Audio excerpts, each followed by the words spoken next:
Hi guys! ఈ వీడియోలో చెప్పే ఇన్ఫర్మేషన్ కొంతమందికి ఐడియా ఉండొచ్చు. ఇంకొంతమందికి నాలాగా తెలియకపోయి ఉండొచ్చు. తెలియని వాళ్ళ కోసమని ఈ వీడియో అయితే చేస్తున్నాను.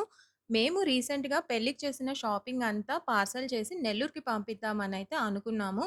మేము ఫస్ట్ ఒక కొరియర్ సర్వీస్‌ని అప్రోచ్ అయ్యాము. మేము మొత్తం ఒక 3 బాక్సెస్ ఉన్నాయి. ఇలా మీరు పార్సెల్ పంపించాలి అంటే, వాళ్ళు వెయిట్ చెక్ చేసి 50 కేజెస్ అలా వచ్చింది. దీనికి మొత్తము 6,000-7,000 అవుతుంది. నార్మల్ డెలివరీ సర్వీసే అని చెప్పారు. మాకు కాస్ట్ అయితే టూ మచ్ అనిపిచ్చింది.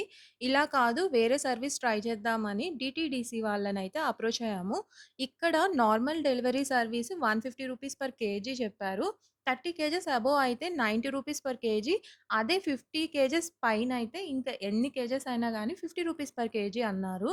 మాకు ప్రైజెస్ చాలా రీజనబుల్‌గా అనిపిచ్చాయి. ఇంకా ప్యాకింగ్ అయితే చేపిచ్చేసి నెల్లూరుకి పార్సెల్ పంపించేసాము. ప్యాకింగ్ అంతా అయిపోయాక ఇంటికి వెళ్ళే దారిలో కరాచీ బేకరీలో లైట్‌గా స్నాక్స్ అయితే తిన్నాము. ఈ ఇన్ఫర్మేషన్ మీకు యూజ్‌ఫుల్ అవుతుందనైతే ఈ వీడియో చేస్తున్నాను. వీడియో నచ్చినట్లయితే do subscribe to వినూస్ Telugu vlogs.